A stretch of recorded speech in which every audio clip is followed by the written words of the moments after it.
Assalamualaikum warahmatullahi wabarakatuh. Saya Vina Febrianti, NIM E201920844. Saya di sini akan mereview kembali materi tentang ekonomi terbuka dalam perspektif ekonomi Islam yang sebelumnya telah dijelaskan oleh Bapak Abdul Wadud Nafis LC.MEI sebagai dosen pengampu ekonomi makro Islam. Ekonomi terbuka atau ekonomi tiga sektor adalah perekonomian dalam suatu negara yang terlibat di antara beberapa negara.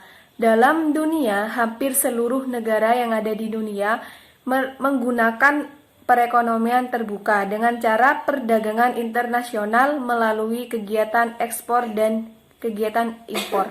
Jadi, di setiap seluruh negara, perekonomian terbuka telah terkenal luas, yaitu dengan adanya ekspor dan impor, perdagangan internasional yang berhubungan antar suatu negara dengan negara lainnya.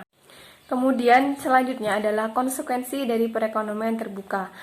Yang pertama adalah permintaan agregat. Dalam permintaan agregat, permintaan barang akan meningkat karena terjadi penambahan pasar, yaitu pasar luar negeri. Jadi dalam permintaan agregat, permintaan barang akan meningkat. Misalnya dalam penerbangan, yaitu jasa penerbangan sebagai pramugari. Ketika di luar negeri, maka permintaan akan jasa tersebut akan meningkat daripada di dalam negeri yang hanya meliputi di dalam suatu negara tertentu. Kemudian ketika terjadi permintaan agregat dalam luar negeri, maka jasa penerbangan akan terus meningkat. Kemudian yang kedua adalah jumlah uang yang beredar atau pasar barang.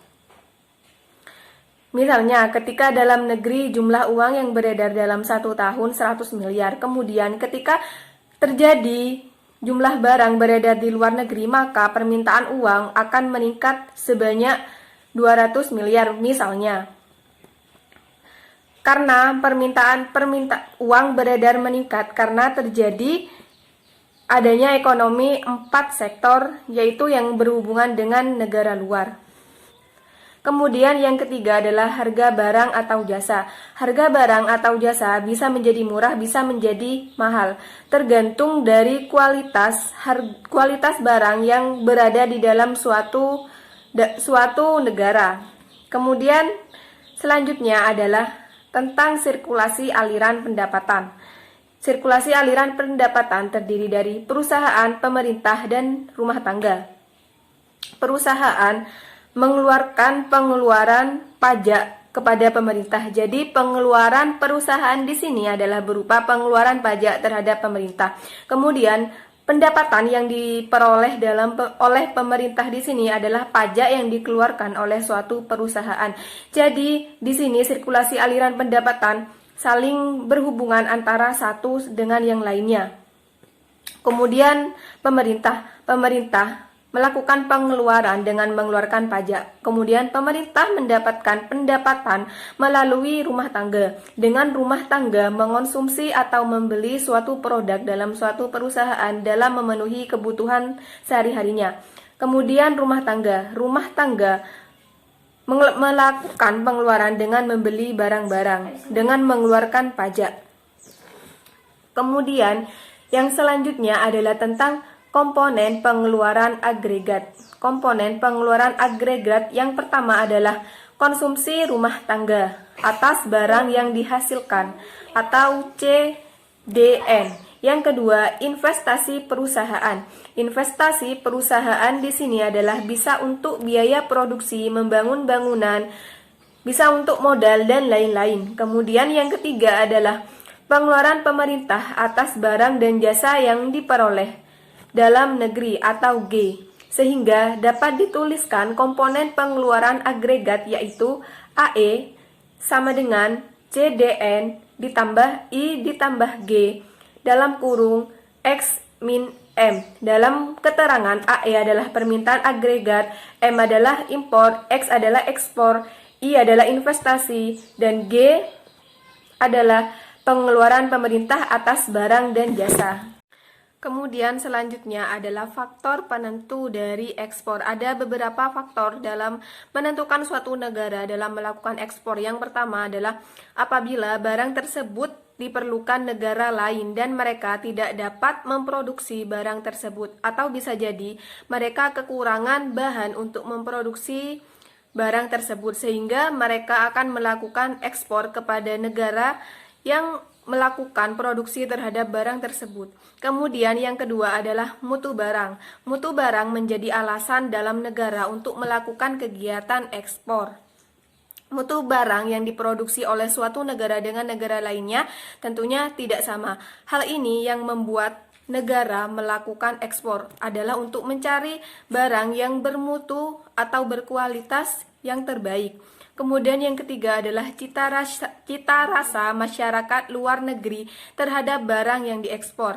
Misalnya Indonesia memiliki budaya batik. Kemudian dari negara lain akan meningkatkan rasa cita kepada batik terhadap Indonesia, maka negara tersebut akan melakukan kegiatan ekspor.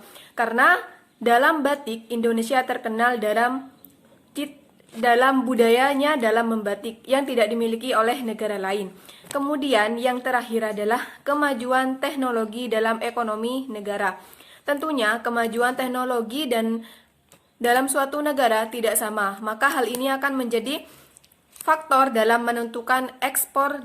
Yang selanjutnya adalah faktor penentu impor. Ada beberapa faktor suatu negara dalam melakukan impor kepada negara lain. Yang pertama adalah tingkat pendapatan negara. Dalam suatu negara, tingkat pendapatan dalam negara tentunya berbeda. Hal ini adalah jika negara memiliki tingkat pendapatan tinggi, maka suatu negara tersebut akan memperbanyak impor kepada negara lain yang mampu menghasilkan barang tersebut. Kemudian yang kedua adalah inflasi dalam negeri. Inflasi adalah jumlah peningkatan uang yang beredar dan turunnya nilai mata uang. Semakin negara tersebut rendah, semakin tinggi inflasi dalam negara tersebut, maka kegiatan impor akan sangat berpengaruh. Kemudian yang ketiga adalah kemampuan suatu negara untuk membuat barang. Semakin negara tersebut kekurangan bahan atau tidak mampu dalam memproduksi barang, maka negara tersebut akan melakukan impor dikarenakan negara tersebut tidak memungkinkan dalam membuat produksinya. Misalnya Indonesia tidak akan mampu untuk membuat bahan-bahan transportasi seperti mobil, motor, dan lain-lain. Kemudian Indonesia ini adalah bisa jadi Indonesia kekurangan bahan dalam memproduksi atau kekurangan tenaga kerja, sehingga Indonesia di sini melakukan atau mendatangkan impor dari luar negeri. Misalnya Cina, Singapura, dan lain-lain. Kemudian yang terakhir adalah cita rasa konsumen. Cita rasa konsumen di sini adalah ketika dia memiliki cita rasa tentang suatu barang. Misalnya made in China. Made in China kan merupakan produksi dari negara Cina. Kemudian masyarakat Indonesia memiliki cita rasa atau kualitas barang dari Cina tersebut sangatlah bagus. Kemudian cita rasa orang Indonesia tinggi terhadap produk tersebut, ingin memproduksi barang tersebut, ingin memiliki barang tersebut, maka terjadilah kegiatan impor. Kemudian yang terakhir adalah perekonomian terbuka pada sistem ekonomi Islam menurut Manan tahun 1997,288. Prinsip dasar yang telah ditetapkan Islam mengenai perdagangan dan niaga adalah tolak ukur kejujuran, kepercayaan, ketulusan. Sejarah telah membuktikan bahwa Islam telah menganjurkan perdagangan nasional, terutama dalam perdagangan internasional. Jadi, prinsip menurut Manan di sini ketika melakukan perdagangan, terutama perdagangan internasional adalah kejujuran, ketulusan, dan kepercayaan. Demikian materi review tentang perekonomian terbuka dari saya. Kurang lebihnya mohon maaf. Wassalamualaikum warahmatullahi wabarakatuh.